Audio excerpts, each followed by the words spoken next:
Les decía que en el marco entonces del 44 aniversario de la Facultad de Humanidades y 10º aniversario de la licenciatura en Filosofía, organizamos este foro titulado El quehacer filosófico en el mundo actual, encuentro con egresados, egresadas e invitadas especiales, que va a ser del día 27, el día de hoy, miércoles 27 de octubre, al día viernes 29 de octubre, en un horario aproximado de 16 a 20:50 horas, donde tendremos 3 diferentes actividades cada uno de estos días. Son ponencias a cargo de varios de nuestros egresados y algunos invitados que son desde profesores, algunos que ya están con nosotros como profesores, o algunos otros que tenemos conocimiento y por su atracción a la filosofía los hemos invitado a estar con nosotros. Conferencias con 3 personalidades que nos estarán acompañando de distintos lugares de la Universidad de Guadalajara, el fundador de un canal de YouTube que se llama La Fonda Filosófica, que es de la Universidad Veracruzana, aunque ya es jubilado de esta universidad, y la maestra Paulina Ramírez de el CECATFI México, que es el Centro de Prácticas Filosóficas que está en la Ciudad de México, con sede en otros países también de Latinoamérica. Y finalmente unas mesas de diálogo con nuestros egresados. La liga va a ser la misma para todas las actividades. Lo que iremos haciendo es ir grabando por actividades, grabando y deteniendo las grabaciones con tal de que después estas grabaciones puedan estar disponibles en el canal de YouTube de nuestra coordinación de la licenciatura en filosofía. Esperamos que cada uno de ustedes esté siguiendo nuestras actividades en Facebook de la licenciatura, pueda seguir luego el canal de YouTube, que es para todos ustedes. Entonces, sin más preámbulo, entonces quiero dar formalmente la bienvenida a todos y a todas y desear que las actividades que vayamos realizando sean de provecho para todos, sirvan como un espacio aún en medio de esta situación que vivimos de contingencia en la cual no podemos estar eh, en presencial, de manera presencial. Esperemos el próximo año ya podamos ir regularizando las cosas, pero sea como un espacio de intercambio entre algunos de los egresados que poco a poco se irán conectando y los estudiantes, todos aquellos que tengan interés por la filosofía. Entonces, siendo las 4:15 de la tarde del miércoles 27 de octubre del 2021, damos por inauguradas las actividades del foro El quehacer filosófico en el mundo actual. Enhorabuena para todos y que sea de provecho para nosotros.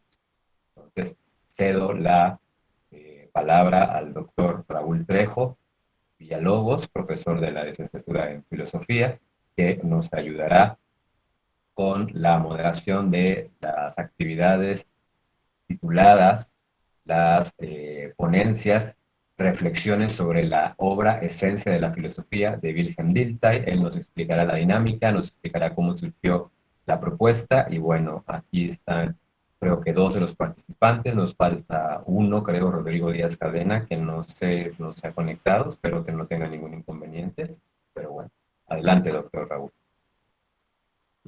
Muchas gracias, doctor Luis Ernesto Cruz Ocaña, por la oportunidad, por el espacio para celebrar pues este 10º aniversario de la licenciatura en filosofía de la Facultad de Humanidades.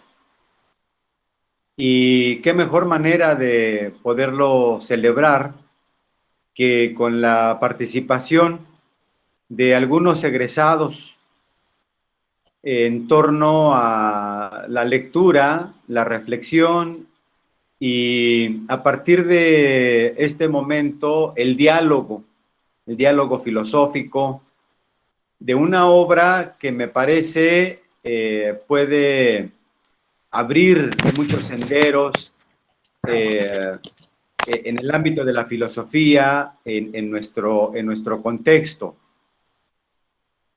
Pues sí, rápidamente En el transcurso de estos meses que hemos estado en la pandemia, me comuniqué con varios egresados, para solicitarles dos favores. El hecho de leer la obra y también el segundo favor de redactar un texto sobre la obra misma. La invitación se hizo a 17, 18 egresados de la licenciatura y también, cabe decirlo, a Erwin López, que aunque no es egresado, dentro de mis perspectivas es una persona con mucha inquietud y con cierto filo también filosófico que puede aportar mucho.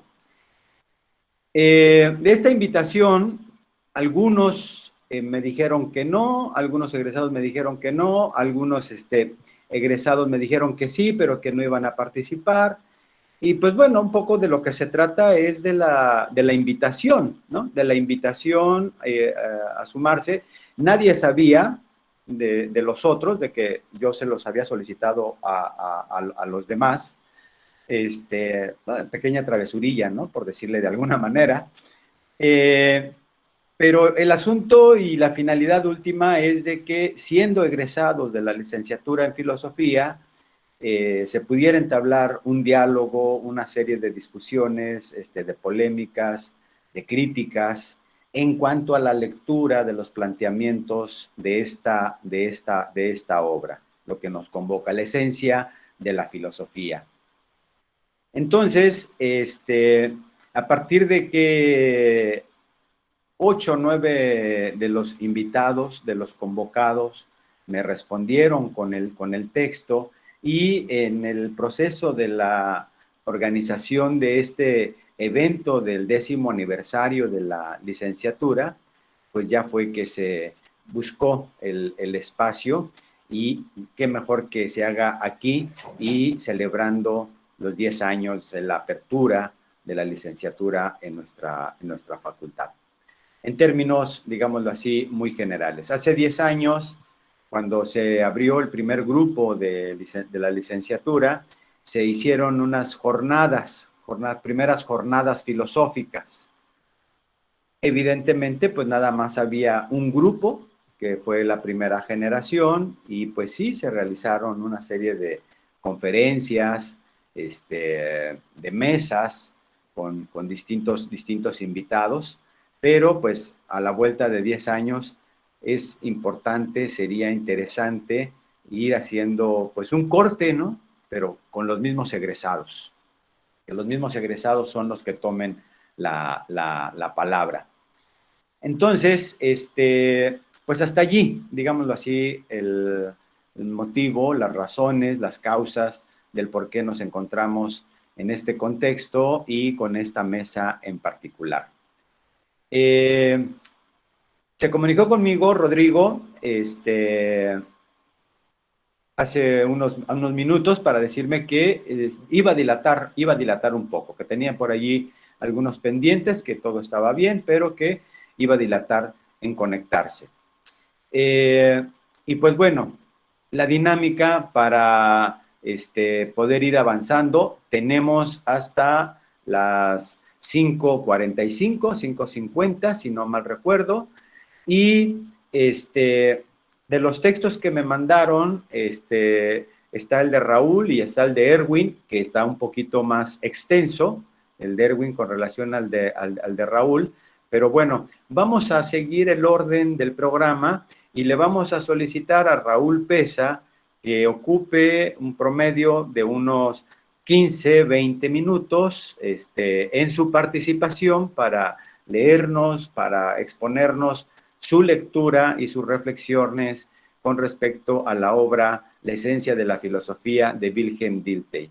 Y pues bueno, los demás compañeros, colegas, egresados, pues ahora sí que pues afinen sus plumas, tengan a la mano su libreta con su página en blanco para pues hacer las anotaciones que consideren pertinentes y bien se critique, se comente, se enriquezca o lo que pueda darse.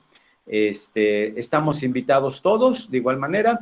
Entonces, la dinámica es que vamos a dar 15, 20 minutos más o menos a Raúl Pesa, vamos a dar 15, 20 minutos a Erwin, esperamos se incorpore Rodrigo Díaz, damos también 15, 20 minutos y posteriormente haríamos una ronda de preguntas o comentarios a las participaciones. Estimado Raúl Pesa Salazar, si nos puedes hacer favor y como Sí. miembro egresado de la primera generación, pues bueno, adelante, tienes la palabra. Buenas tardes a todos. Les agradezco por la invitación.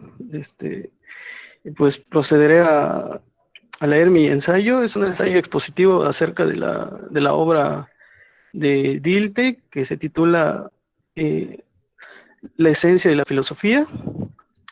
Y se divide en básicamente tres partes. Una introducción donde expone su proyecto.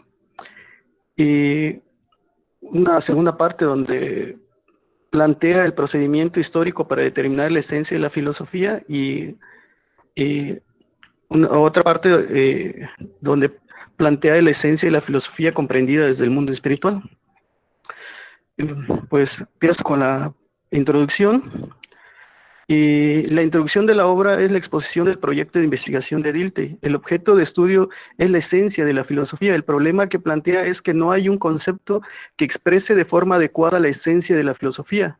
La justificación es que para este trabajo es que tal concepto, si existiera, debería de expresar la ley de la formación que rige la génesis de cada sistema filosófico particular y revelaría las relaciones de parentesco entre los hechos aislados que le están subordinados. Señala Dilthey. La hipótesis es que plantea es que tras de los hechos individuales se supone un complejo espiritual como fundamento unitario y necesario de los hechos particulares empíricos de la filosofía, como regla de sus transformaciones y como principio ordenador que articula su multiplicidad. En función de la hipótesis y el problema de investigación, Dilthey plantea dos preguntas. ¿Puede hablarse en sentido estricto de la esencia de la filosofía? Y dos, ¿dónde está el nexo interno, la esencia unitaria de la filosofía que enlaza formas tan múltiples y acepciones tan variadas del concepto de filosofía? Dilthey plantea el método acorde con el campo científico al cual pertenece. El problema en cuestión, cito, el método de las ciencias del espíritu consiste en la correlación constante de las vivencias y de los conceptos, en la reproducción de los complejos estructurales individuales y colectivos. Encuentra su cumplimiento en los conceptos científicos espirituales, como por otra parte el mismo revive inmediato es elevado a conocimiento científico por medio de las formas generales del pensamiento. Pero no pretende quedarse solo en las formas esenciales del pensamiento. Considera que no debe haber nada general que no sea expresión esencial de una realidad histórica. Dilthey advierte que el pensador no debe limitarse a extraer conceptos del mundo histórico para hacer un reflejo de manera fiel y singular. Debe además aspirar, cito, al conocimiento de lo esencial y necesario, aspirar a comprender la conexión estructural de la vida individual y social. Las formas lógicas en que se expresan esas regularidades son juicios cuyos sujetos son tan generales como sus predicados.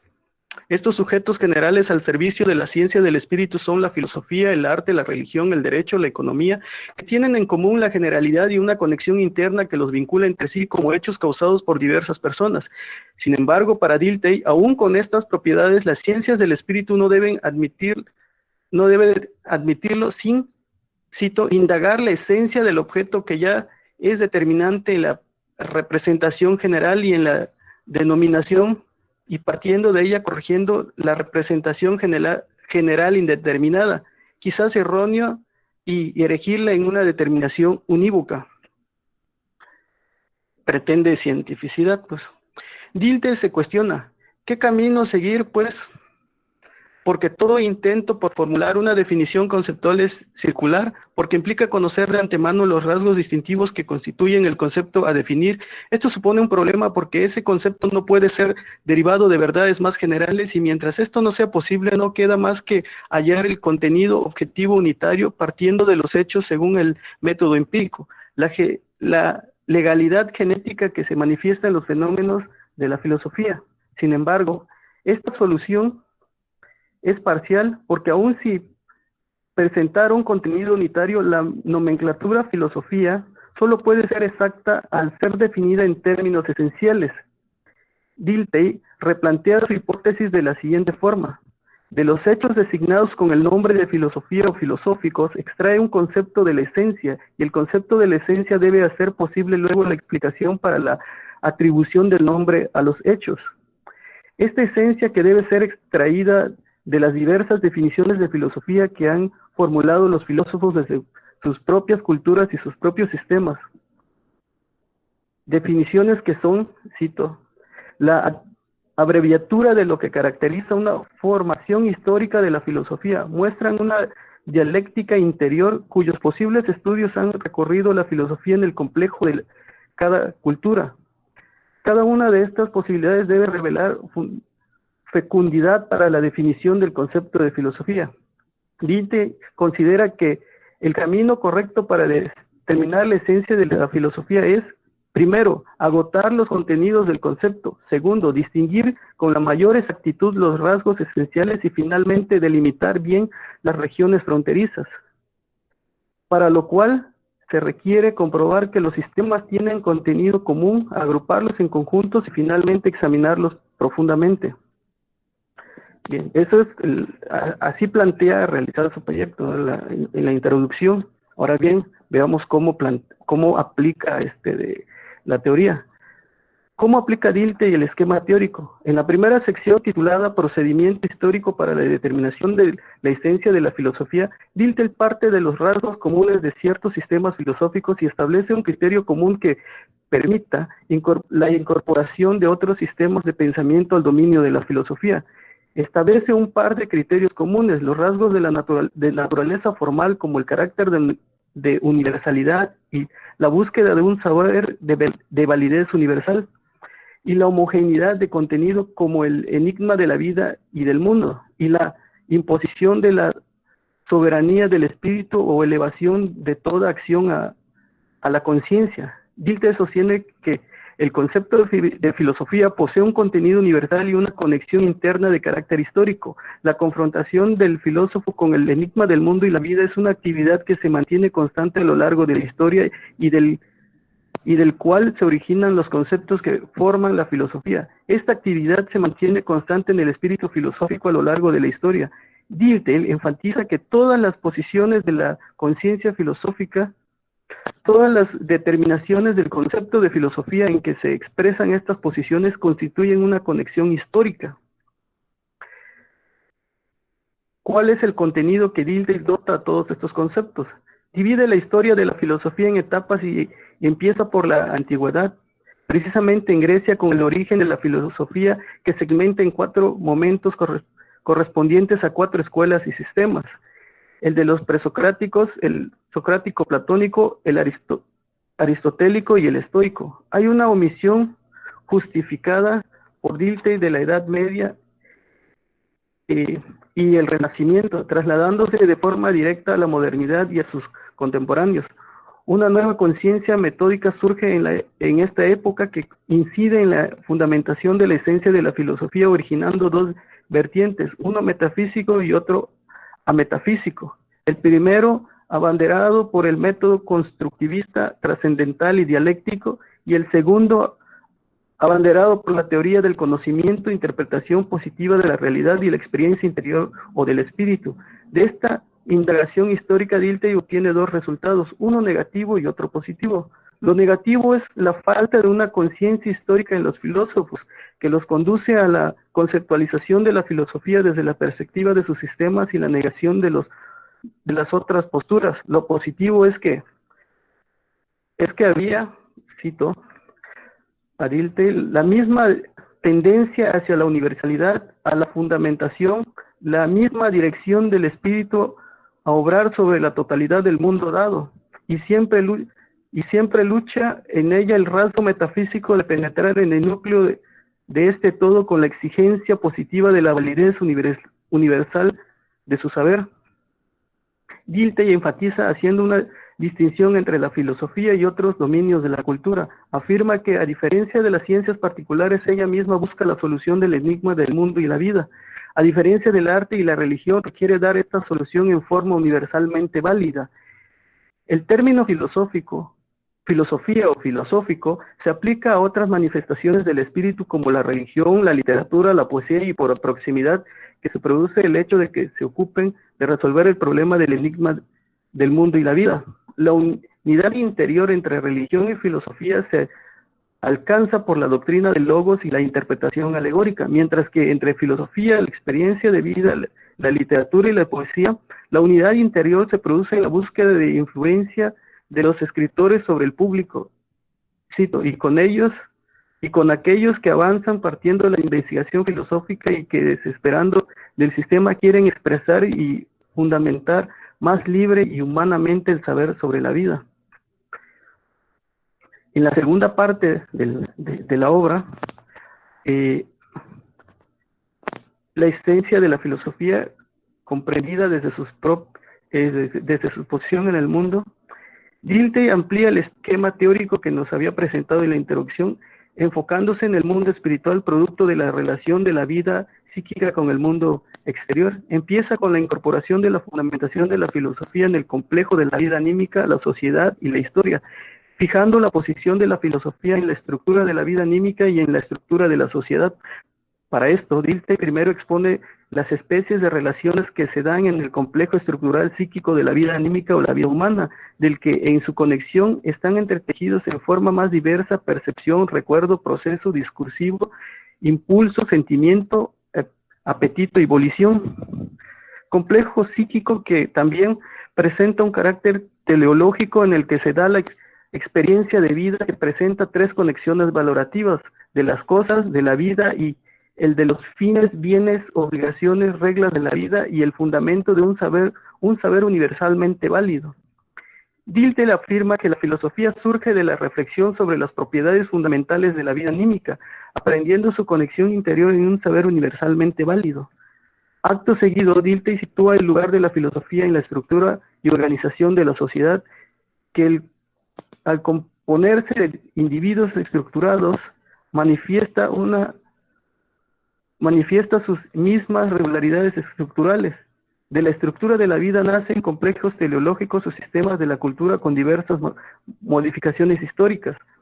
La filosofía es uno de estos sistemas de la cultura de la sociedad humana. Dentro de la estructura de la sociedad, la religión, el arte y la filosofía son reinos o regiones que están lejos de la tensión de la voluntad limitada a finalidades, donde el hombre se emancipa de lo dado y determinado, reflexionando sobre sí mismo y la conexión de las cosas. Ubicado el lugar de la filosofía en la estructura de la vida anímica y la estructura de la sociedad, Dilthey procede a formular su teoría de la concepción del mundo.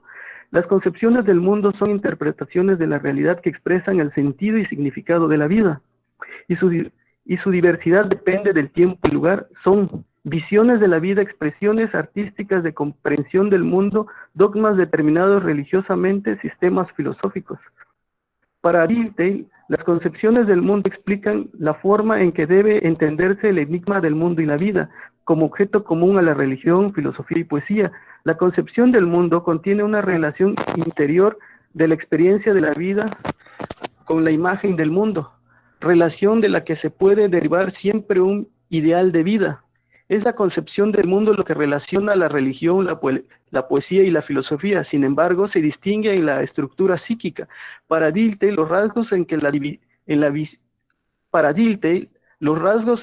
visión religiosa del mundo y la filosofía filosófica coinciden en estructura son que allí como allá existe la misma relación interior de aprehensión de la realidad, valoración, determinación de fines y ordenación. El mismo complejo interno en que esta resumida y fijada en sí misma la personalidad, y de igual modo en la aprehensión objetiva está contenida la fuerza que configura la vida personal y los órdenes sociales. Se distinguen en su relación histórica con el enigma del mundo y la vida, en que la religión lo encara de una forma subjetiva, mientras que la filosofía lo hace de una manera objetiva. Dilthey es categórico al respecto al afirmar que ningún escrito condicionado por la religiosidad puede pretender un lugar en el complejo de la filosofía en que han desarrollado las posibilidades de solución universalmente válida de los problemas filosóficos en una dialéctica interior. La relación histórica de la poesía con la filosofía se da en una institución de la vida y concepción del mundo. Pero la estructura de las visiones poéticas de la vida es muy heterogénea con respecto a la organización conceptual de la visión filosófica del mundo. No puede ocurrir ningún tránsito regular de aquella a esta. No son conceptos que podrían ser recogidos y desarrollados. Sin embargo, la poesía actúa sobre el pensar filosófico. Situada la función de la filosofía en la estructura psíquica y social, formulado la teoría de la concepción del mundo y la distinción entre filosofía, religión y poesía, Dilthey se enfoca en la concepción filosófica del mundo, sus tipos y su insolubilidad. La concepción filosófica del mundo busca ser objetiva y universalmente válida, y al mismo tiempo es un poder que quiere influir sobre la vida para reformarla. Se despliega sobre la más amplia base, se funda sobre la concepción empíricas según las leyes de formación que están basadas en la objetivación de las vivencias en el pensar conceptual. Para Dilthey, cuando la visión del mundo es captada y fundamentada conceptualmente y es elevada a validez universal, la llamamos metafísica. Existe una diversidad de concepciones del mundo y formas sistemáticas que pueden reducirse a tres tipos fundamentales de metafísica. Materialismo o naturalista, que encuentra su culmen en el positivismo, idealismo objetivo y el idealismo de la libertad. Sin embargo, en el seno de todo sistema metafísico existen dos imposibilidades. Primero, que las categorías arraigadas en las actitudes como ser, causa, valor y fin son irreductibles entre sí a un principio superior. Segundo, que, cito, no podemos concebir ninguna causa final absoluta en la serie condicionada de sucesos, pues la ordenación de una multiplicidad cuyos elementos se corresponden uniformemente sigue siendo un enigma, y de lo que invariable no puede ser concluidas ni la variación ni la pluralidad.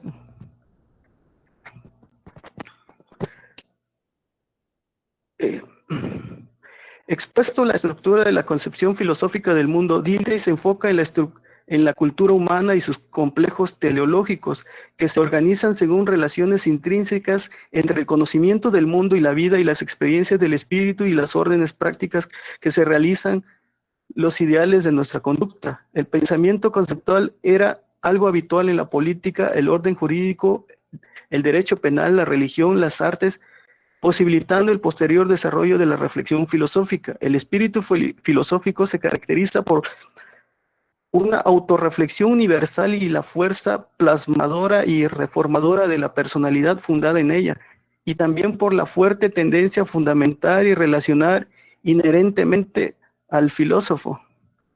Dilthey refuerza esta idea formulando una teoría general sobre el saber, aprovechando el otro aspecto de la autorreflexión filosófica en que es elevado a método, considerándolo como la ciencia fundamental que tiene por objeto la forma, regla y conexión de todos los procesos del conocimiento determinados por la finalidad de abrirle camino al saber válido. Como tal teoría del saber es esencia. Como tal teoría del saber es ciencia. Aplica esta teoría a tres esferas de la cultura. Primero, a la esfera de la representación y del conocimiento del mundo, en la que la filosofía se relaciona con ciencias particulares o naturales y las del espíritu. Se le conoce como teoría de las fundamentación y síntesis de las ciencias particulares para el conocimiento de la realidad. La segunda esfera es de la experiencia de vida, de la que nace el sistema de los valores vitales inmanentes y el de los valores objetivos de asociación, aquella que gravitan en un estado del alma Estos corresponden a algo exterior que tiene la capacidad de engendrar valores vitales. Y finalmente el complejo histórico-cultural en el que la filosofía se relaciona con el mundo práctico, sus ideales y sus órdenes de vida, pues la reflexión sobre la voluntad, sus normas y finalidades y bienes. Finalmente, ya para terminar, Dilthey concluye ocupándose del concepto esencial de la filosofía desde la perspectiva histórica y sistemática. Según el análisis de la filosofía, tiene un carácter de complejo teleológico porque en su constitución más básica está referida a la estructura teleológica del sujeto que filosofa y a la sociedad. La filosofía parte de la necesidad de reflexionar sobre la propia acción para configurar el interior y dar firmeza al obrar, lo que la vincula con la totalidad de la sociedad humana. Su carácter de sistema cultural se debe a que es una función que está fundada en la estructura de la sociedad y es necesaria para perfeccionamiento de la vida, es decir, una función que se realiza uniformemente en muchas mentes y que las vincula en un complejo social e histórico. La función más característica de la filosofía, señala Dilthey, está fundada en la naturaleza de la concepción objetiva y del pensar conceptual. Para Dilthey, lo más característico en todas las funciones de la filosofía es el rasgo espiritual que trasciende la subjeción del interés determinado, finito y limitado, y tiende a incorporar toda teoría engendrada por una necesidad limitada en una idea definitiva. Con esto concluyo. Muchas gracias por su atención. Bueno, Muchas gracias, Raúl Pesa. Muchas gracias. Pues ahí está un poco bueno, no un poco, está la exposición de la lectura de Raúl Pesa, donde destaca esta introducción y dos partes, ¿no? Una manera histórica para abordar el asunto de la esencia de la filosofía y otra desde el mundo del espíritu o bien también de una perspectiva sistemática. Y pues bueno, la relación que hay también con otros cosmovisiones se le llamaría, ¿no? Del arte y la religión. Estimado Erwin, te cedemos la palabra para que nos compartas y expongas tu lectura y tus apreciaciones sobre la obra de la que nos vamos a estar ocupando estos 3 días. Adelante, Erwin. Tienes 15, 20 minutos. Ok, muchas gracias, doctor, y gracias pues a la universidad, también el doctor Luis Ernesto por la invitación. Pues bueno, nos dimos a la tarea de leer La esencia de la filosofía de Wilhelm Dilthey y propuse un texto denominado Metafísica y Universalidad en el Pensamiento, una lectura de la esencia de la filosofía de Wilhelm Dilthey. Bien, está dividido en 3 partes, una introducción, lo que llamo el asedio a la esencia y comentarios finales. Bueno, comienzo. La obra de Wilhelm Dilthey, nos dice Eugenio Pucciarelli, es afín al romanticismo, conservando la comprensión histórica, el entusiasmo estético, la inclinación hacia lo universal, aprecia el valor de lo humano y eleva el hecho histórico a significación general, pero la falta de sustancia metafísica que nutría el alma romántica. Esto se relaciona con el carácter fragmentario de su obra, reconocido por algunos de sus principales estudiosos en lengua castellana, como Imaz, Ortega y Gasset, Sea y Pucciarelli. Este carácter está anudado, aparte del trabajo mismo que construyó alrededor de la idea de la vida, la historia, la conciencia. Estas tienen variaciones, son cambiantes e imprimieron en la teorización de Dilthey una nueva problematización en la filosofía, su método y su historia. Para Leopoldo Sea, la filosofía de Dilthey ha venido a plantear un problema filosófico muy importante. Abro cita, el de la historicidad de la cultura en todas sus diversas formas. Cierro cita. En esas formas de la cultura se encuentra la verdad como emblema universal que trasciende a un espacio y tiempo, quedándose como algo más, entre otras cosas, una expresión. A esta postura filosófica se le denominó historicismo. La historia de las ideas había navegado hasta ahora con la mirada en un horizonte total, esencialista. En vez de servirse de categorías abstractas de la razón pura, habrían de derivar de las vivencias, de las funciones de la vida. La tendencia esencialista es la de encontrar una ley, mientras que la idea historicista plantea una forma. Se observa la decisión entre la influencia positivista y el carácter histórico de lo concreto, lo temporal, y de esas posiciones el paso hacia la relación de esas vivencias históricas, su expresión y lo que ahí es posible comprender. Llegado a un punto, la filosofía se desprende de la pretensión de universalidad o de validez general, pero que a su vez no deja de tener vasos comunicantes con la religión y la poesía. Para José Ortega y Gasset, en su ensayo Guillermo Dilthey y la idea de la vida, afirma que es el filósofo más importante en la segunda mitad del siglo XIX. El énfasis lo comienza a dar cuando introduce en la naturaleza la idea de que no hay ideas espurias, súbitas o sin filiación precedente. Las ideas vienen del tiempo que ha tocado vivir, pero que se han dado por curso continuo de la historia. En otras palabras, no hay generación espontánea de las ideas, vienen de otros que han estado antes y depositado en la cultura restos de pensamientos, otras ideas, incluso, abro cita, la idea triunfante y vigente está en todas partes. Es la época misma y, como antes dije, son los individuos quienes flotan en ella y no al revés. Cierro cita. El principio intelectual de alguien es el término y derrotero al que llegó la continuidad humana. Y en ese caso, de que se llegaran a dar dos ideas iguales, no significa nada en historia.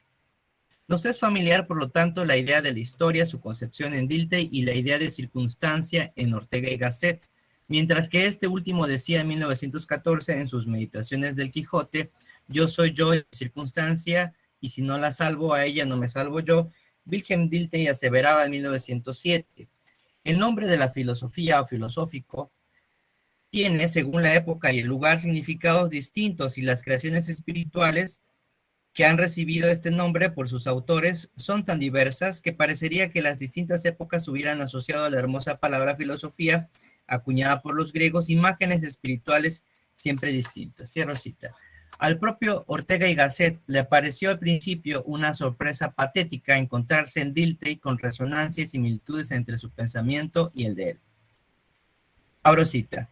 Al tomar recientemente contacto pleno con la obra filosófica de Dilthey, he experimentado la patética sorpresa de que los problemas y posiciones apuntados en toda mi obra, se entiende, los estricta y decisivamente filosóficos, corren en un extraño y azorante paralelismo con los de aquella.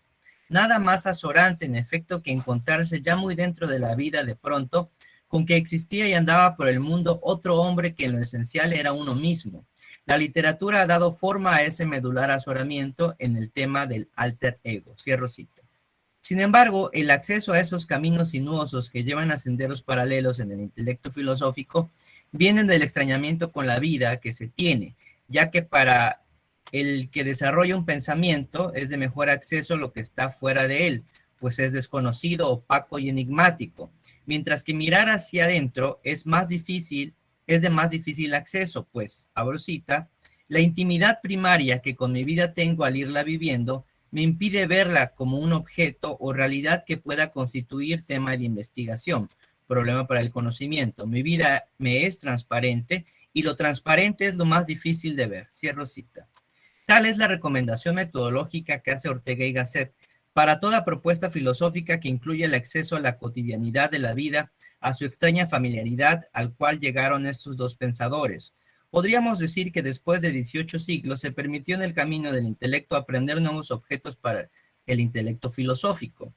Con la aseveración desde Grecia al siglo XVIII, la historia es narración. José Ortega y Gasset piensa sobre Dilthey la vida humana como una permanente metamorfosis y que el ser humano no tiene una naturaleza sino una historia. La filosofía devendrá conocimiento empírico.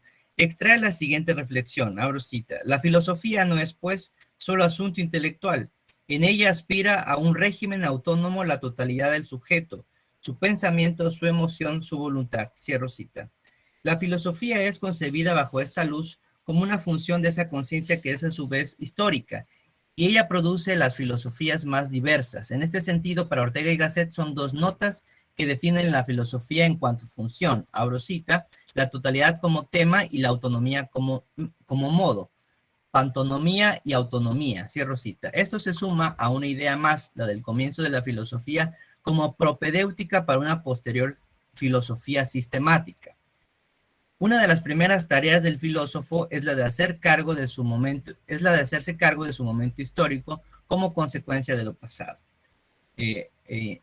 Avanzo hacia la segunda parte, que se llama el asedio a la esencia. Dilthey escribe La esencia de la filosofía en 1907. Ahí redacta algunas ideas de corte fragmentario que hacen tener en consideración dos caminos explorados de la filosofía hasta el momento. Sirve también como un acercamiento a la noción de vida en la cultura, el hecho de no estar aislados, sino vinculados en familias, en sociedades complejas, naciones. Este será el método de las ciencias del espíritu. En la vida diaria surgen experiencias que pueden transformarse en experiencia científica, objeto de investigación, por lo que dicha reflexión se depositará en una conciencia producto de esa vida pensada y por lo tanto no contendrá alguna idea general que no sea expresión de la realidad histórica vivida. De esta forma se construyen los grandes descubrimientos de las ciencias del espíritu. Contrario al procedimiento formal de la filosofía, dice Dilthey, se exige un saber de validez universal. Este contenido existe, pero en la función hay también una conexión histórica de la filosofía. Al enunciar esto, Dilthey propone que aun cuando el contenido del enunciado tenga un carácter de validez universal, este no será más que otra expresión, una posición constituida históricamente. La filosofía en su sentido socrático-platónico era, abro cita, la orientación hacia el saber en su acepción más estricta de ciencia. Cierro cita, y tal consideración estaba en la conciencia donde el saber era universalmente válido. Esta conciencia, nos dice Dilthey, se la debemos a Aristóteles. Abro cita, crea una teoría del saber como base de toda clase de trabajo científico. Su centro es entonces una ciencia universal del ser, primera filosofía que en la escuela ha recibido la expresión de metafísica. El nuevo principio aristotélico de las causas finales permite someter al pensar también los cambios de la realidad empírica.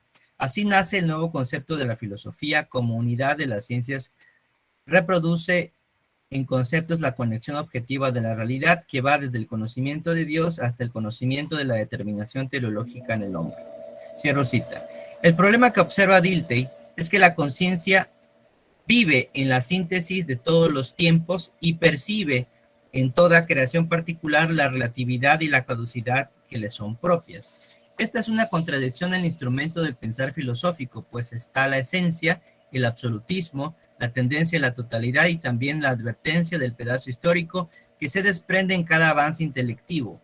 La solución es tan solo un aporte al conocimiento que puede conservar el nombre de universal en el sentido que tiene la literatura universal, de acceso para todos, un ideal, un derecho y parte para toda propedéutica intelectual. En algún momento esto se mantiene también en el proyecto científico de las universidades para conservar esa conciencia a la que puede accederse o debe accederse, pues a pesar de que no contienen verdades universales, contienen verdades en general y en particular que permiten conocer las visiones del mundo de otras épocas. Si para el nuevo ejercicio de la filosofía la historia se va al fundamento, es útil conocer qué formas culturales también tienen un extracto de esa posición histórica que pueda convertirse en objeto de estudio de la filosofía. La filosofía, dice Dilthey, puede ser determinada como uno de los sistemas de la cultura de la sociedad humana. Esto se debe a la convivencia que se da entre aquellas que reflexionan sobre los problemas del mundo mediante conceptos universalmente válidos. ¿Qué lugar deben ser determinados en esos sistemas culturales en la organización de la sociedad? O bien, ¿cuáles son esas formas que también piensan o reflexionan los problemas del mundo? Abro cita, es que el mismo enigma del mundo y de la vida interesa a la poesía, la religión y la filosofía. Una relación semejante con la conexión histórico-social de su esfera vital existe en el religioso, en el poeta y en el filósofo. Rodeados por ella, permanecen sin embargo solitarios. Cierro cita. Para Dilthey, cada uno de estos procederes son espirituales, pues están así vinculados entre sí en las más extrañas relaciones. Resta en este sentido saber cómo se dan en esa inherencia al ser humano. Religión, arte y filosofía se remontan a la estructura psíquica de la vida. En la poesía surgen las expresiones de esa vida interior de una época. de un momento histórico en el cual el afecto, los sentimientos están conectados a ciertos objetos en particular que constituyen la constelación de un fragmento de vida, de un fragmento de ser. Hay en la poesía una interpretación de la vida, una apreciación. Esos momentos que eleve el poeta quedan fijados como referentes para una o varias generaciones. El religioso también interpreta el mundo bajo cierto cielo donde ve pasar las nubes e interpreta el movimiento, la naturaleza, el pensamiento mismo. Se distinguen de otras personas porque logran imprimir en texto ese aspecto alcanzado de la vida que han vivido. Para Dilthey llegan a una conciencia donde las experiencias se combinan. Son una vegetación de formas innumerables que cubre la tierra de visiones de la vida. El hecho religioso le parece a Dilthey que encuentra la relación fijada en la vida del religioso. Esto determina cada aspecto del mundo. La vida va produciendo un orden interior de valores que deben estar presentes en los ideales de la vida. Emana de aquí una regla suprema para las relaciones entre los hombres. Refiere Dilthey que en los pueblos primitivos la religión es la técnica para ejercer el influjo sobre lo invisible, sobre lo inasequible, a la modificación meramente mecánica para acoger en sí sus fuerzas, unirse a ellas y entablar la deseada relación.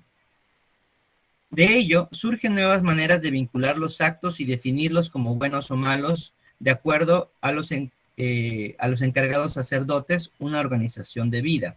Esa técnica se convirtió en una interpretación del mundo, del vivir. Una serie de experiencias de vida religiosa fortalecieron la certidumbre de su fe. Sin embargo, Dilthey encuentra un riesgo en esa modalidad de hacerse con la vida, pues ella no solo está en la conciencia del religioso, sino que asciende a la conciencia histórica, aquella que trasciende a una comunidad y se impone como valor y verdad universales. Esto ya sucedía en los pueblos 600 años antes de Jesucristo.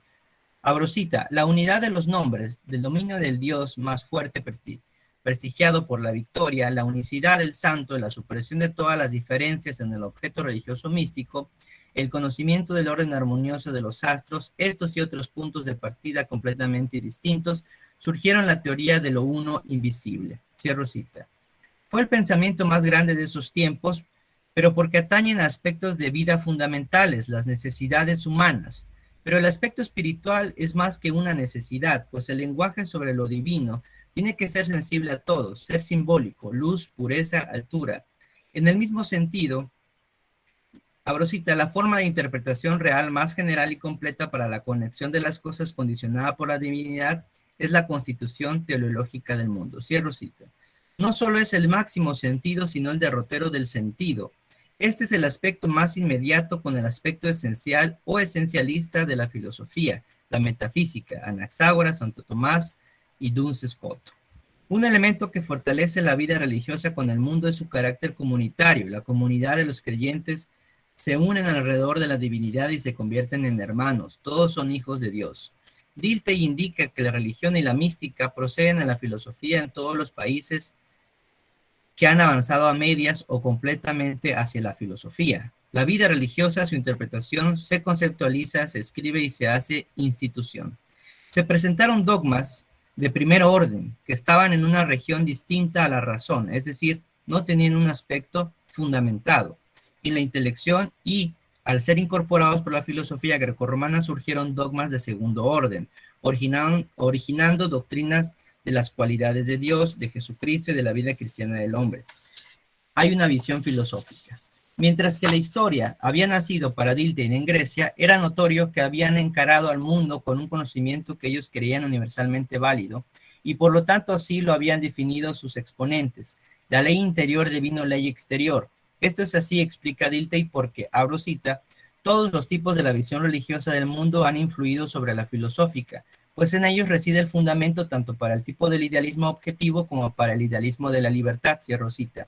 Aunque Dilthey prefiere llamarles escritores religiosos, aunque hayan recibido el nombre de filósofos, han hecho filosofía y han pensado religiosamente también. Sin embargo, abro cita, ningún escrito condicionado por la religiosidad puede pretender un lugar en el complejo de la filosofía en que se han desarrollado las posibilidades de solución universalmente válida de los problemas filosóficos en una dialéctica lógica interior. Cierro cita. En el caso del arte, por su trascendencia a un aspecto individual, adquiere un significado más general.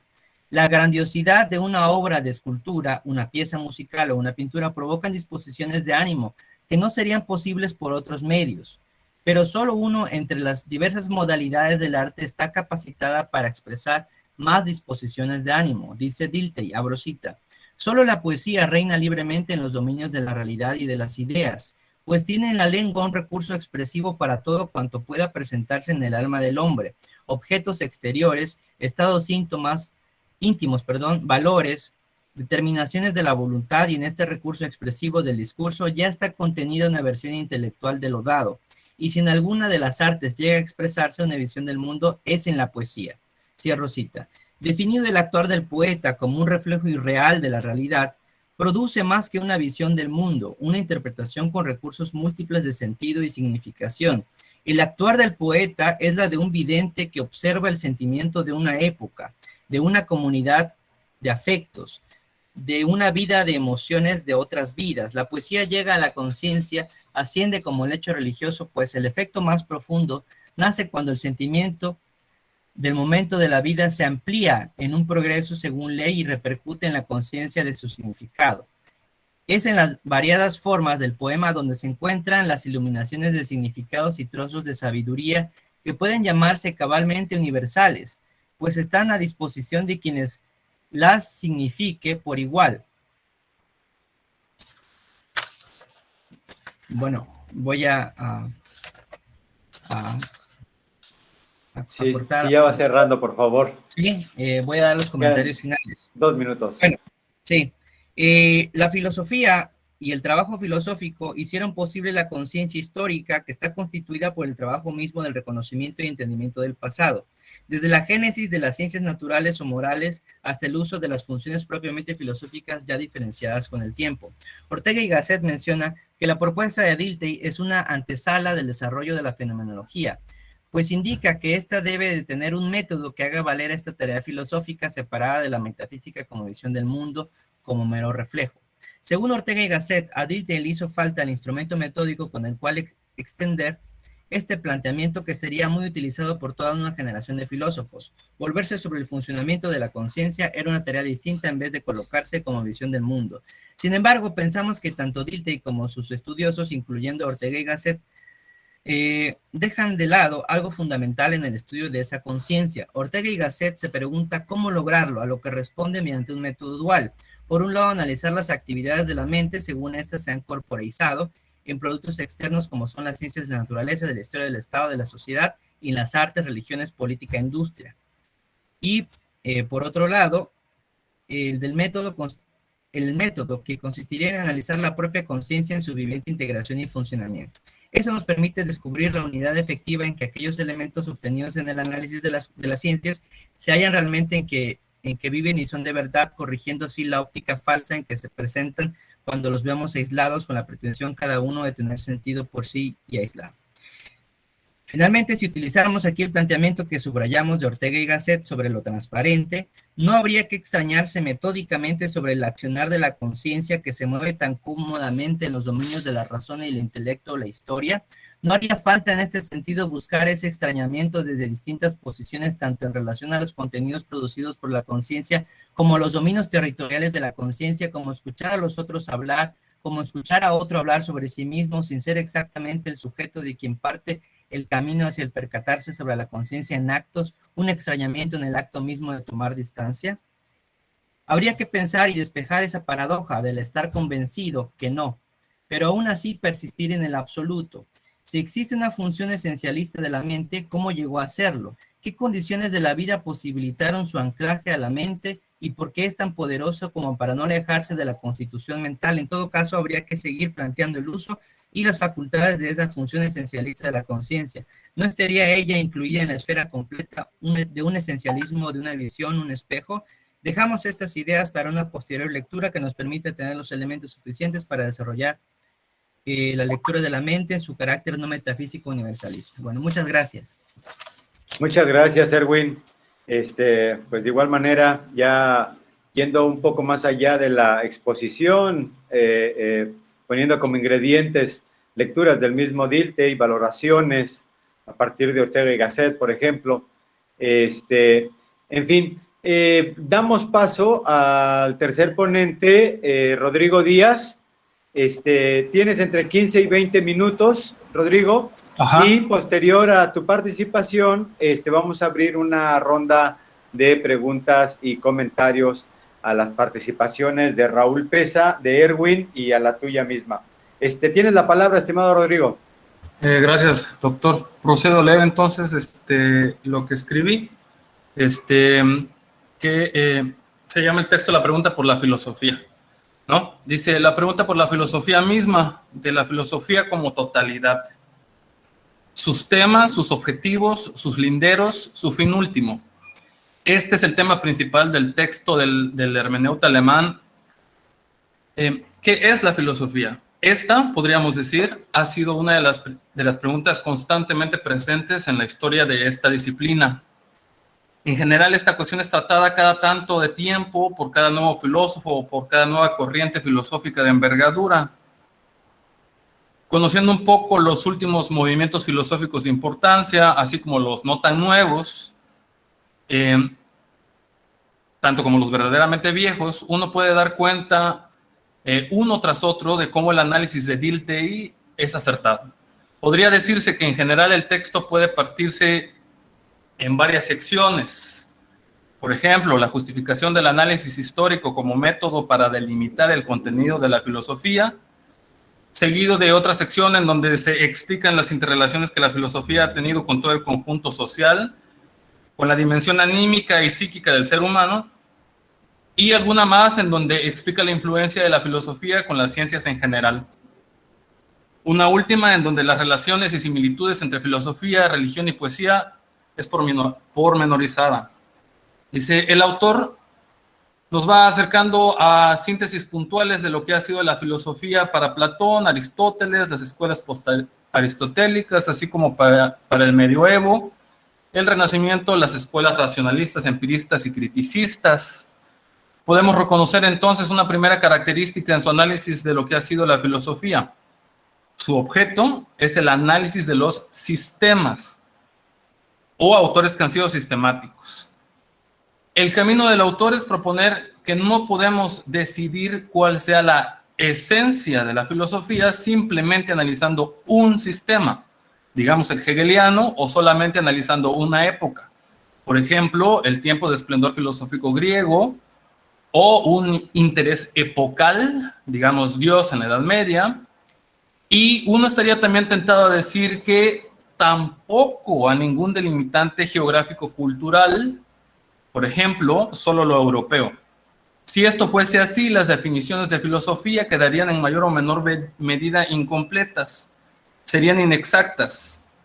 Sería contemplar solo el haz de la Vía Láctea que el telescopio Hubble nos ha permitido ver y pensar que esa parte es el todo. Es siguiendo esa intuición que el autor propone. Hay que estudiar todos los temas que los diferentes filósofos han pensado y al reunir sus preocupaciones, ver no tanto sus diferencias, sino los objetos de estudio en común que las emparentan. Este ejercicio de generalización sistemática recogería entonces los temas que, a pesar del tiempo, las geografías, los nodos y las escuelas vuelven a aparecer como problemas para la mente humana. Justo como es, el tiempo ha mostrado que la necesidad de reexaminar, ha mostrado la necesidad de reexaminar la limitación de este método de Dilthey. Del tiempo del autor para nuestros días, no solo se repiten temas, sino que han aparecido otros tantos que eran impensables para el tiempo que le precedió.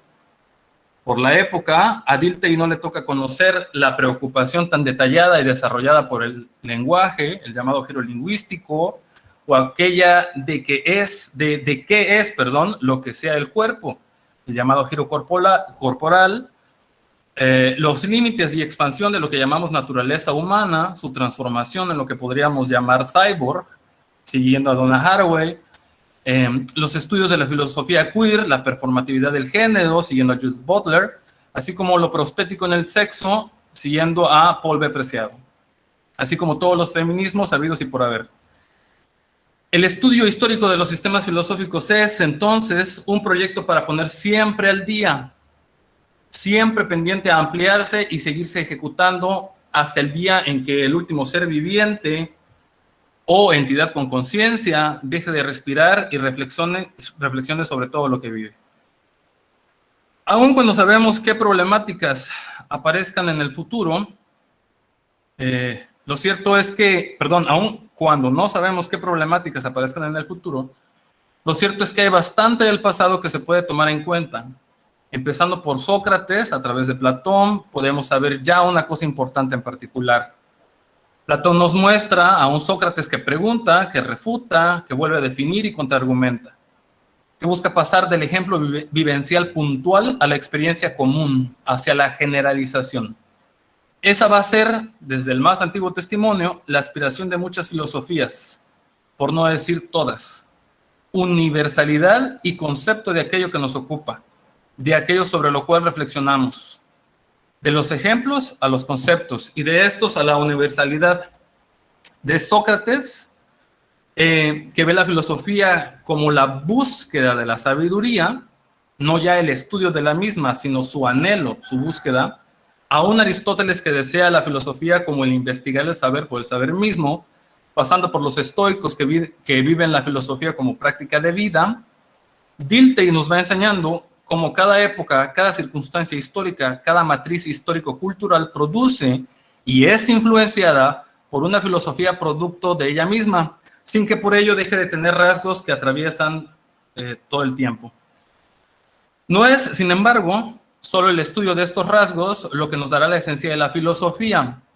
Es también lo que ha pasado con la filosofía dentro del constructo social al que ha pertenecido y su relación e influencia mutua con los campos de conocimiento humano que le rodeen, así como la influencia en la vida más íntima del ser humano en tanto que parte de un sistema cultural. Para una época, por ejemplo, en una Europa precientífica y pre-freudiana, la práctica del onanismo es visto como la fuente de enfermedades mentales y físicas, un problema de salud pública.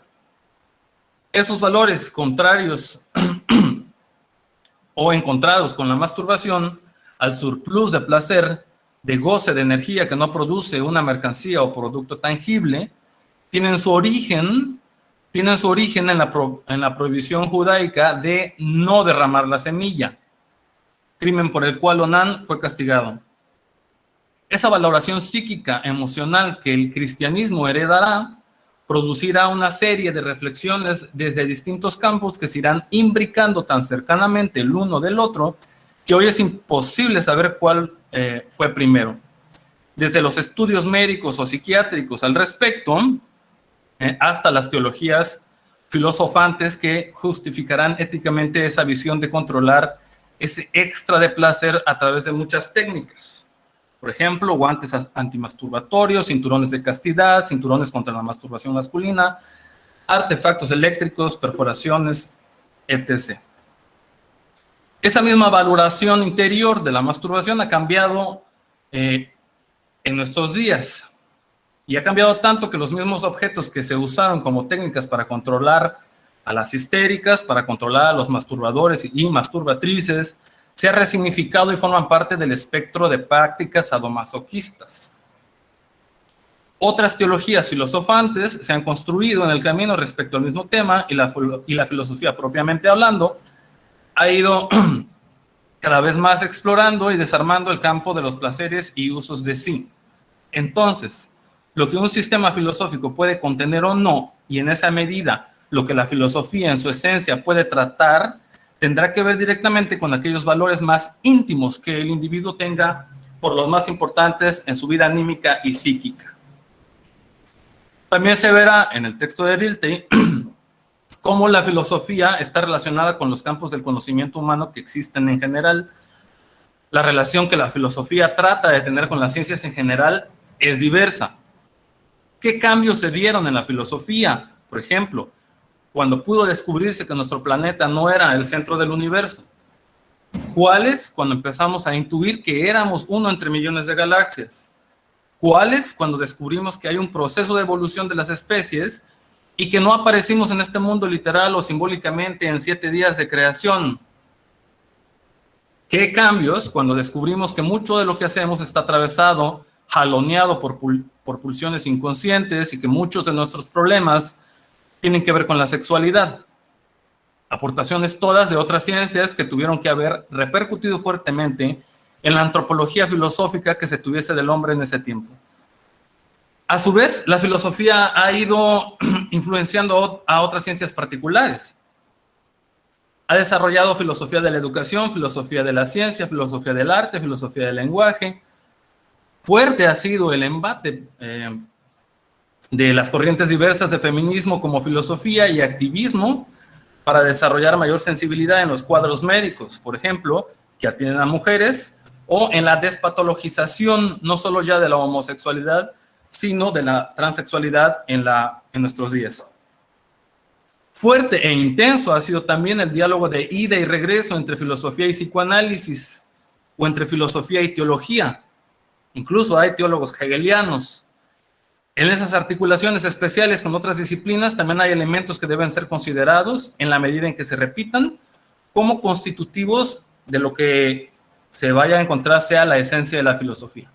Entonces, ¿en qué ha consistido esta esencia de la filosofía según Dilthey? A saber, en lograr una visión del mundo, una visión total de este, que nos pueda dar como totalidad el logro de cuál sea el saber universalmente válido. Esto, evidentemente, no se ha logrado. Como podemos ver, Sócrates no estaba tan atrasado cuando decía que la filosofía era la búsqueda de la sabiduría, solo su búsqueda, porque como él mismo pensaba, la sabiduría misma, total, era privilegio de los dioses. En las ciencias nomotéticas existe un sueño parecido, la unificación total de la ciencia, un conocimiento absoluto, total, que dé explicación de todo y cada fenómeno del universo, de manera interconectada, no los pequeños feudos semiconexos que hay apenas. La esencia de la filosofía para Dilthey es entonces lograr un conocimiento de los conocimientos. Ser la ciencia general de las ciencias particulares que pueda responder al fin, que es la realidad. Que se pueda contar con un modelo de conocimiento que sea fiel a esta, que se haya respondido al fin si esta en sí misma existe, que se haya sabido al fin qué cosa es el lenguaje, el conocimiento, la verdad, etcétera. Que nos pueda decir cómo vivir. Al fin encontrar el conocimiento universalmente válido, que no dependa de ninguna circunstancia y que resista, y alrededor del cual podamos siempre confiarnos. Unas cuantas palabras más. La filosofía no ha sido ni será la única, ni siquiera fue la primera en tratar de encontrar el sentido de la vida. Aquí el lugar de aparición en la humanidad de tal o cual fenómeno del pensamiento no señala lugar de importancia o de detrimento. Es solo una puntualización, pero por los rastros escritos que tenemos, por los testimonios que nos han logrado llegar del pasado, la capacidad de reflexionar sobre sí mismo, los otros y el mundo, de manera universal, sistemática y por medio de conceptos, es muy posterior a la religión. Antes de eso, antes de los documentos más antiguos de la Gran Grecia de la filosofía, existió la religión. Es esta la que más prontamente, más antiguamente, desde los días más arcanos de los seres humanos, ha integrado dentro de sus muchas funciones un pensamiento proto-filosófico, un pensamiento que quiere dar sentido de nuestro existir en el mundo, nuestro sufrir en el mundo, nuestro morir en él y dar sentido al mundo mismo. Es ella, la religión, también la que nos ha sugerido los primeros códigos de moralidad y hasta política cuando ha devenido estado teocrático. Si seguimos la línea evolutiva sugerida por David Hume en La historia natural de la religión, lo más probable es que al irse enfrentando los primeros seres humanos, cada pequeño grupo de seres humanos con sus dioses correspondientes, es probable que se fuesen imponiendo como resultado de esta lucha un proceso complejo en el cual unos dioses van a establecerse sobre otros, pasando así del politeísmo al monoteísmo. Ahora bien, habiendo monoteísmo, una idea se instaura, aquella de tener confianza en que un Dios haya creado todo lo existente.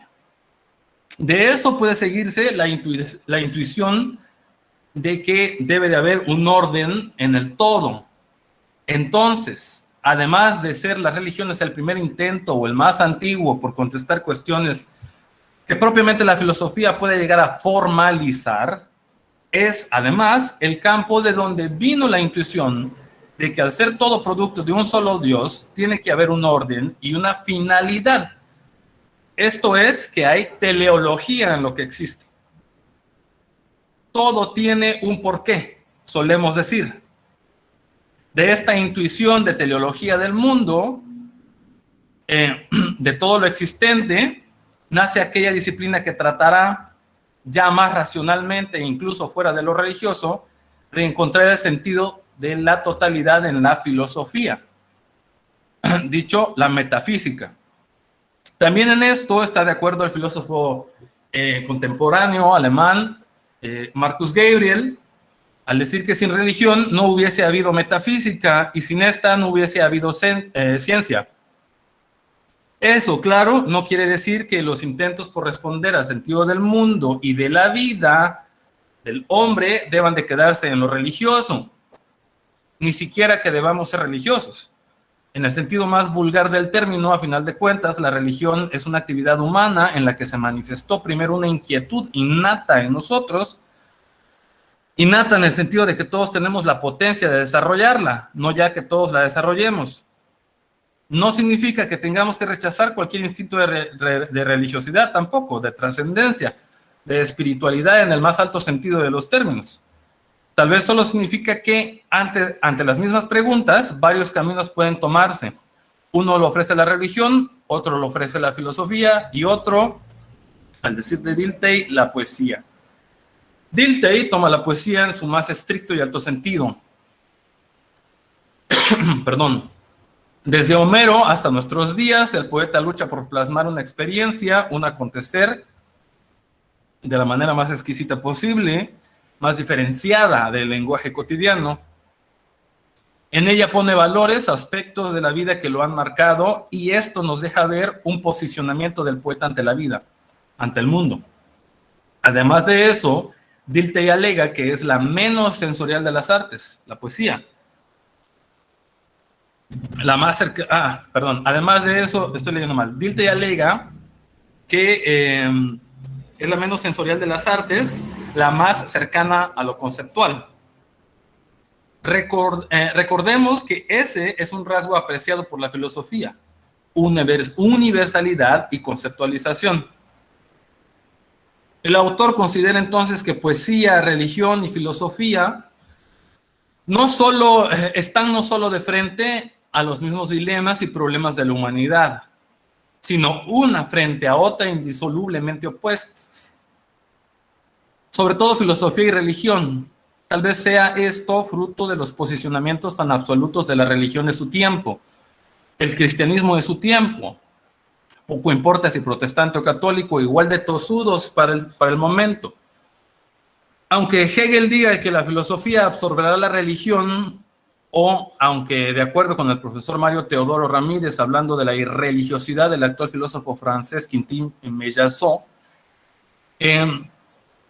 ha llegado el momento en que de una vez y por todas la religión desaparezca y la filosofía cumpla su función, lo cierto es que los seres humanos somos todos distintos.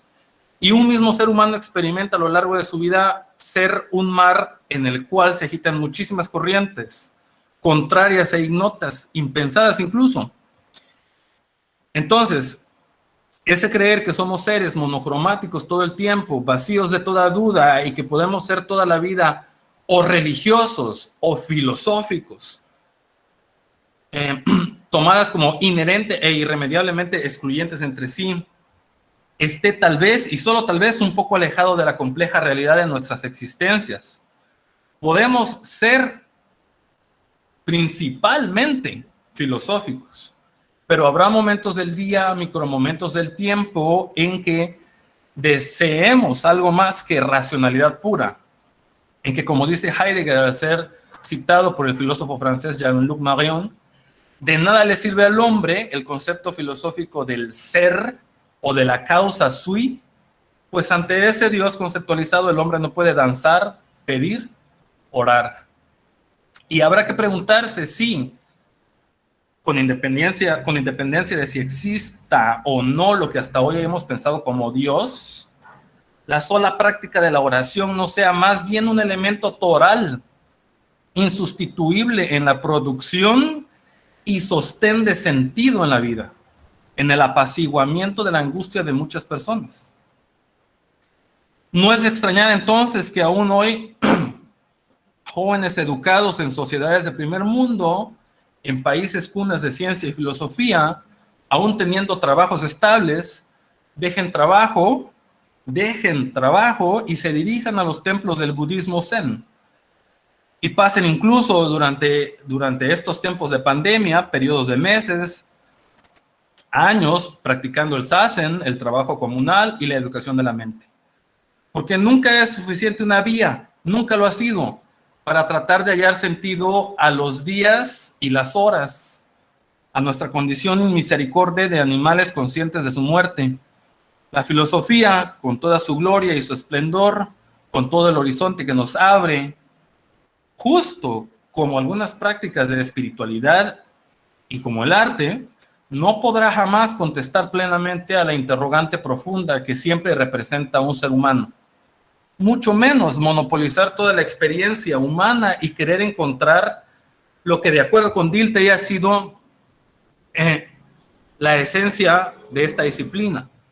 Es decir, la construcción de una visión del mundo, del todo, sistemática, conceptual, que nos deje satisfechos a todos. Y hasta ahí mi participación, compañeros. Muchas gracias, Rodrigo. Bueno, pues prácticamente justo en los tiempos. Pues como se ha podido ver, teniendo un texto común, ha habido diferentes lecturas y diferentes planteamientos que creo yo es lo que dinamita y posibilita la reflexión filosófica y apropiarse también, ¿por qué no?, algunas ideas para poder hablar de la filosofía en nuestro entorno, si es el caso, que de hecho ya se está haciendo. Pues bueno, se abre el espacio para que se hagan preguntas, observaciones o comentarios. Si no hay ahorita de manera inmediata, sí es, maestro Francisco, por favor, lo escuchamos. Adelante. Muchas gracias, doctor Raúl. Pues una felicitación a los tres, a Erwin, a Rodrigo, a Raúl, ¿no? Es un texto interesante el que nos convoca ahora, el texto de la esencia de la filosofía, y me gustaría en términos generales, ¿no? Yo creo que es como más que un comentario, me gustaría escuchar, o una pregunta o algo así. Quisiera que, lo han dicho, pero tal vez alguna elaboración posterior, respecto a las relaciones, por ejemplo, que establece el pensamiento filosófico, cualquiera que sea, ¿no? Pero bueno, con las notas que han dado ustedes, ¿no? Este carácter universalista, etcétera. Y otras formas de, digámoslo así, codificación de los sentidos, ¿no? Que podría ser la religión, ¿no? Por ahí había algo de esto. Y también la poesía, porque bueno, hay como una especie de, pues sí, ¿no? De autonomía del pensamiento filosófico respecto a los intereses tanto de la codificación simbólica religiosa como de la codificación simbólica de los mitos. en la poesía, que digamos, ¿no? Entonces, si bien están relacionadas, ¿no? Hay algunas frases, yo diría, un poco escandalosas, ¿no? Si no hubiera religión, no habría metafísica. Si no hubiera poesía, no tendríamos cosmovisiones. Entonces, no sé, que nos pudieran decir, ese sería como mi comentario, ¿no? Que nos pudieran elaborar un poco más sobre esta relación que hay entre la filosofía y estas otras maneras, la religión, la poesía, ¿no? De codificar los significados, que también pues tienen cierto carácter de universalidad, ¿no? Las experiencias poéticas de Homero, pues todavía nos siguen diciendo algo a nosotros, ¿no? Jóvenes o no tan jóvenes ya del siglo XXI. Las religiones, pues ni se diga, ¿no? Sus pretensiones universalistas, pues también son de sobra conocidas. Entonces, bueno, nada más, es un poco ese comentario sobre algo que ya han dicho, pero bueno, pues me gustaría que elaborar un poquito más y de nuevo felicitar a los tres, Raúl, Rodrigo y Erwin. Muchas gracias. Gracias, maestro Francisco. Sí, Virgilio, tienes la palabra para que, bueno, también vayan tomando nota los que leyeron este día. Y yo creo que esta pregunta, pues de alguna manera también se puede extender para los próximos 2 días, ¿no? Es tema central, digámoslo así, del texto. Adelante, Virgilio.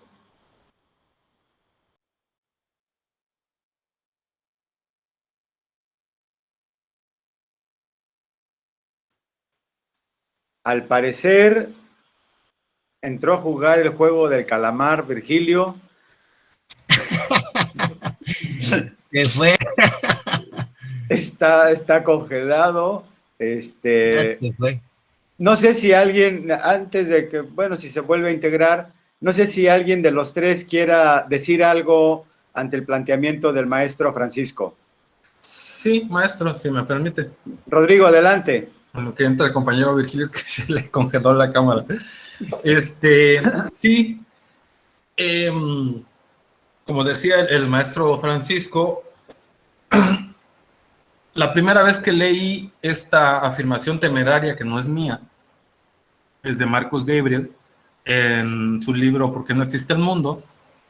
También me chocó, y me chocó bastante, la verdad, que me molestaba un poco porque decía, porque le está concediendo como, resulta que le debemos un gran favor a la religión, ¿verdad?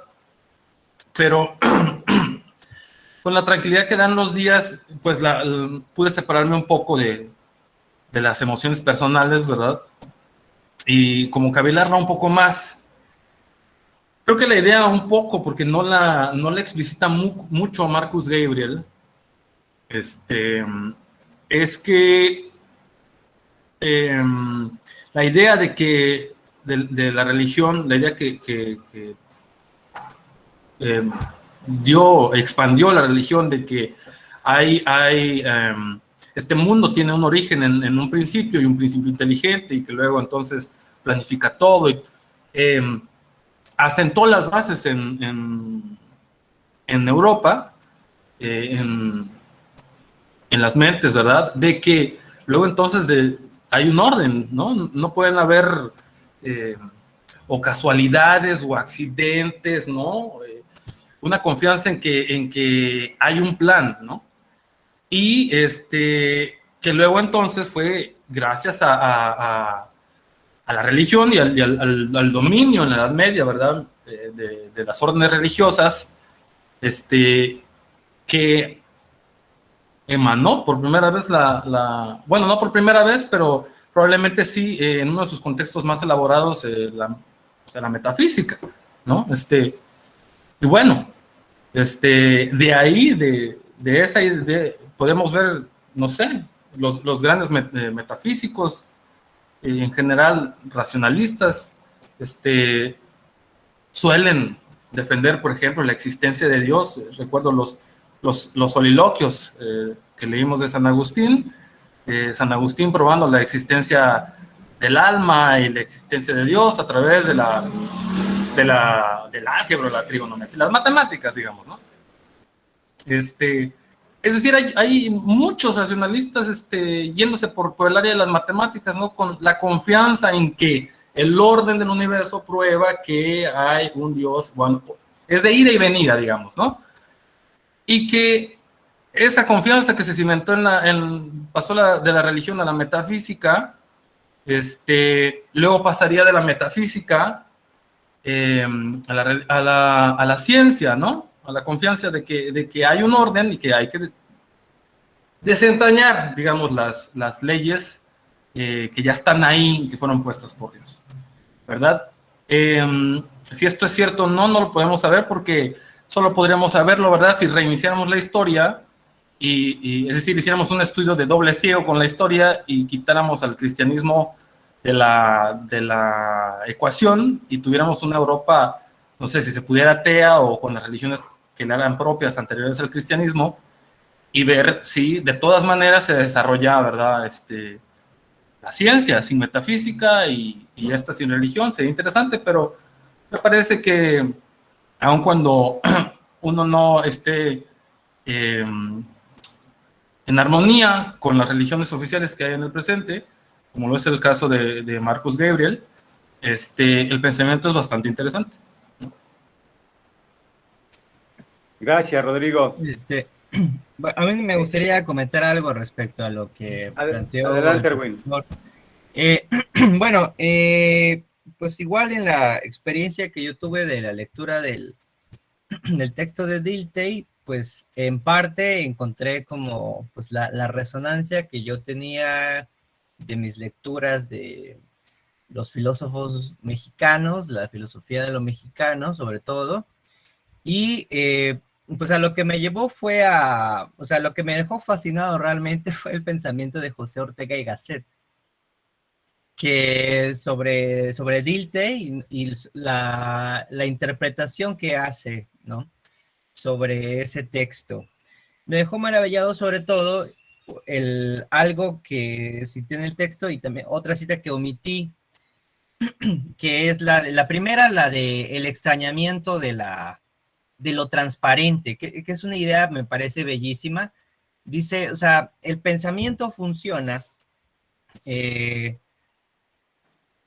a partir de los objetos que se van volviendo de interés para la filosofía. Y en la exposición de Dilthey, de su texto, o sea, cuando va diciendo o afirmando que el sentido histórico de la filosofía es lo que va como emergiendo por encima o lo que se va haciendo tradición o concepción filosófica contra ideales o contra universalismos de la metafísica, etcétera. Y luego lo que comenta sobre la religión y la poesía. En primer lugar, por ejemplo, para comentar también a lo que plantea Rodrigo, me parece que igual, o sea, hay mucho de la religión que hoy en día, pues no sé, creo que nadie va a lograr llegar a ver la decadencia de la iglesia, ¿no? Siempre vamos a ver estas fisuras y lo que sí, en esto creo que tiene también otro punto, la cita que omití de Gasset, nada más leo este pasaje, dice, el afán absoluto que lleva al hombre a construir las metafísicas, los sistemas del universo, no es un error. El error está en que crea poder lograrlo. Pero aún convencido de su imposibilidad, el hombre seguirá siempre imaginando lo absoluto. Se trata de una función esencial a la constitución de su mente, es decir, que los sistemas degradados en cuanto a su pretensión quedan y quedarán siempre como un hecho constitutivo de la conciencia humana. Esa es la idea que me parece está presente en lo relacionado con lo que preguntó el profesor Francisco, porque hay, para mí, parte de la idea que quise exponer es que en este sentido, como conectar los sentidos con otras áreas, otras disciplinas también del pensamiento, es tener siempre como la advertencia de este funcionamiento de la mente que me parece bastante problemático. O sea, que daría cuenta y justificaría la historia de la religión y aún la insistencia de su pretensión absoluta, es decir, considerarlo como una función esencial de la mente. Pero también estar advertidos cómo juega o cómo se desdobla o se revierte el papel o la función de universalidad al estrado de la generalidad, que es una pretensión, me parece más válida. Es decir, esto que comentaba el profesor Francisco de por qué esta escritura homérica nos sigue resonando, bueno, hay principios generales, ¿no? Es decir, ahí tiene un vaso comunicante entre lo que, bueno, filosofía, literatura o poesía, lo que sea la obra de Homero, pues es lo que encontramos. Pero me parece que también yo intentaba señalar otro problema. Es decir, porque una de las cosas que menciona Gadamer, por ejemplo, de Dilthey, es que la idea de la vida fue transformándose también en el pensamiento de Dilthey y comenzó a utilizar la palabra espíritu, ¿no? Es decir, este espíritu filosófico históricamente ha sido este que pretende una universalidad. Es decir, ese imaginario, esa tendencia hacia lo absoluto, formaría parte en términos de Dilthey, o del primer Dilthey, del segundo, digamos, la vida, es decir, la vida se convirtió en espíritu.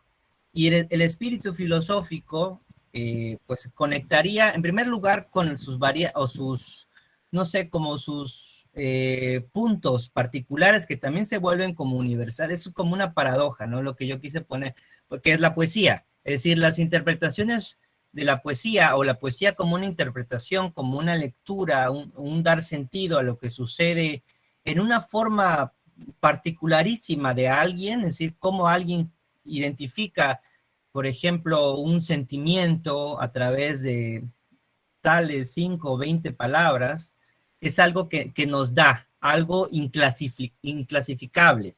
Ahora, esto lo conecto con lo que menciona también Rodrigo, es decir, sí, este sería un planteamiento, una pregunta, ¿no? Si la vida filosófica, la historia filosófica, el espíritu filosófico ha tenido este desarrollo histórico y a su vez ahorita señalado como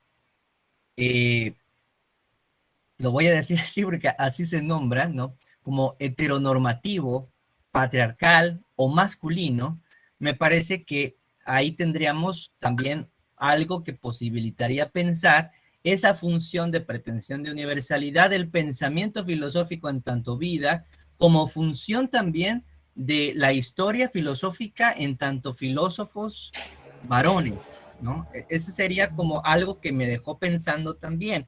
Y lo último, lo que podría yo como contrarrestar y ver qué consecuencias tiene eso, es pensar a la poesía como algo que tuviera a contraluz de lo que se emerge como universalidad, un posicionamiento femenino, ¿no? Es decir, esos son como los pares que a mí me dejan resonando, y esto, por supuesto, pues se conecta con lo que se discute ahora en la teoría decolonial, es decir, el problema de los universalismos, que también pueden caer, es decir, a pesar de, como dice Dilthey y Ortega y Gasset, a pesar de que se puedan enunciar, es decir, la construcción de un enunciado, de un axioma, pueda no ser o atacar a la esencia, a esta función de la mente, puede volver a caer en un esencialismo, ¿no? Es decir, siempre vamos a estar como en esa advertencia. Entonces me parecería que entre otras cosas, de la filosofía o de la función del filósofo,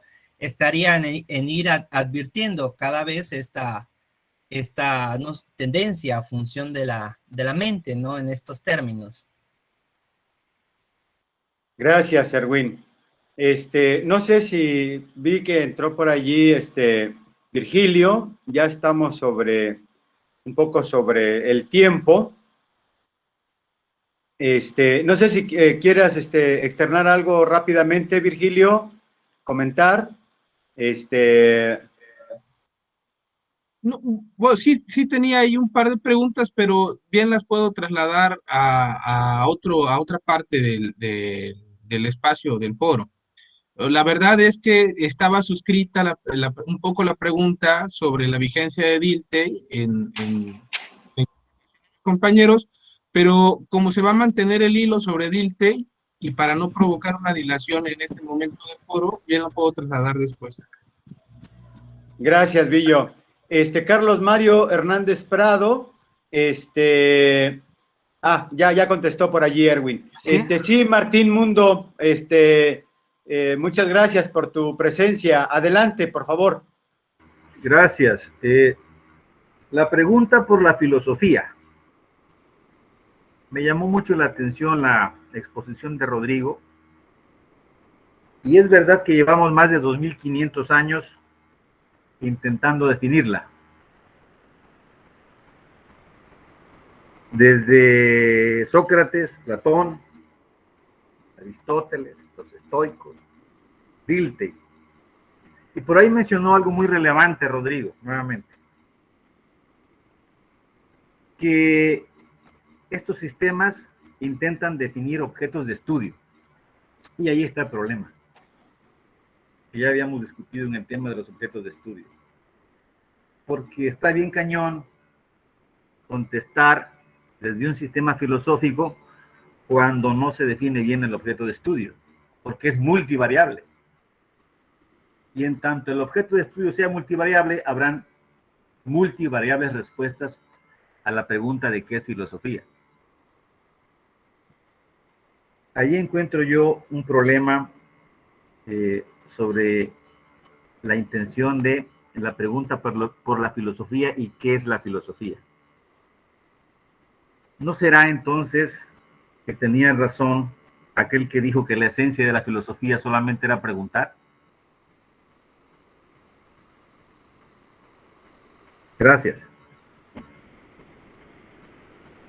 Gracias, Martín. No sé si alguien quiera responder y ya con esto pues vamos cerrando por economía del tiempo y para respetar los tiempos de los próximos eventos. Yo quiero responder. A ver, Raúl, adelante, por favor. La pregunta de doctor Martín y Francisco. Creo que la finalidad de la filosofía tiene que ser crítico nada más, no pasarse de más a eso. Por ejemplo, la religión establece un sistema cerrado que le da sentido a la vida. O sea, yo me meto a una religión y ya tengo garantizado la explicación del cielo, la tierra, mi lugar en el mundo, de dónde vengo, para dónde voy y para qué estoy aquí en este mundo. Y la filosofía lo cuestiona, si eso funciona o no. Sí. Y ahorita que estoy empezando a estudiar los mitos en el pensamiento mesoamericano, me topo con esta cuestión, pues, que hay otras formas de racionalidad, ¿sí? El mito es otra forma de racionalidad, de pensar, de expresar, de explicar el mundo, pero no deja de tener sentido. Eso sí es clave, pues, que tiene sentido. Sí. El mismo sentido que da la religión, es que es un sentido cerrado, pues. O sea, tú te adhieres y tienes que aceptar las condiciones. En tanto que la filosofía cuestiona el sentido y lo deja abierto, igual que la poesía. Poesía también señala un sentido, pero lo deja abierto. Tú decides si te adhieres o no a ese sentido, si te gusta o no te gusta. Pero es elección, y lo que empiezo a ver en los mitos mesoamericanos es esto, ¿no?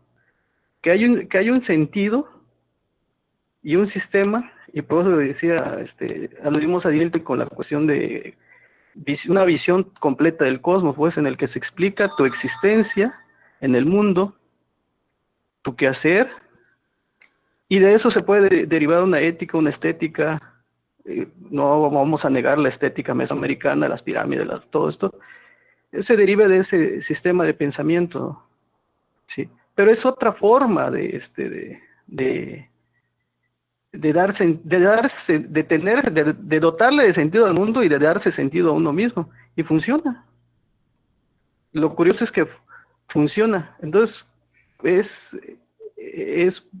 a mí me es grato acercarme a esta forma, a mi propia forma, de hecho, porque soy más mesoamericano, por herencia que otra cosa, me permite ver una ventana a un mundo distinto del occidental, pues, que ya tiene sus formas lógicas establecidas, la razón por encima de todo, la universalidad, y me topo con gente que lo único que quiere es tener un poquito de sentido en el mundo y vivir en forma de eso, y ya no se conflictúa más la vida. Sí, eso en cierta medida, sí.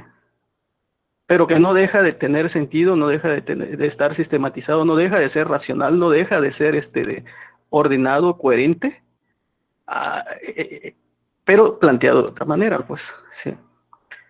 Y que finalmente es comprensible a todos y lo que lo hace universal. Bueno, ese sería mi comentario, no sé si alguien Gracias, más. gracias Raúl. Pues bueno, ya prácticamente estamos sobre el tiempo. No sé si quieran agregar algo rápida y brevemente, Rodrigo, Erwin.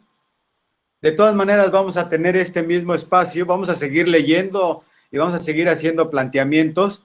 Yo tengo por allí dos ideas, pero que me las voy a reservar por el momento para efectos de podernos hacer el espacio y poder respetar los eventos que siguen.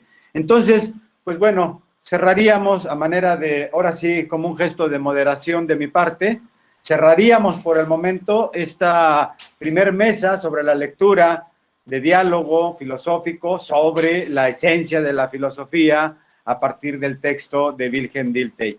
Y pues bueno, un agradecimiento y pasamos los micrófonos al doctor Luis Ernesto Cruz Ocaña para efectos de que nos indique qué es lo que procede. Muchas gracias y quedan invitados, por supuesto, Rodrigo, Erwin, Raúl, a escuchar a los compañeros en los próximos días, porque esto apenas empieza y creo que ya se puso más o menos interesante. Así me lo parece. Gracias. Y pues bueno, doctor Luis Ernesto, micrófonos y cámaras hasta el oriente, hasta el sur de Tuxtla Gutiérrez. Adelante. Gracias. Bueno, gracias, doctor Raúl, gracias a todos los que participaron. Y bueno, ahorita viene a las 6, vamos a comenzar la conferencia que va como titulada, uno de los temas ejes que va a tratar es filosofía, interculturalidad y movimientos sociales, a cargo del doctor Efraín Orozco López, quien ya está aquí conectado. Tenemos unos 5 o 6 minutos de descanso, si ustedes quieren ir, y les sugeriría que no se desconecten si no quieren hacerlo. Yo nada más voy a parar ahorita la grabación de esta actividad para que quede nada más este pedazo, y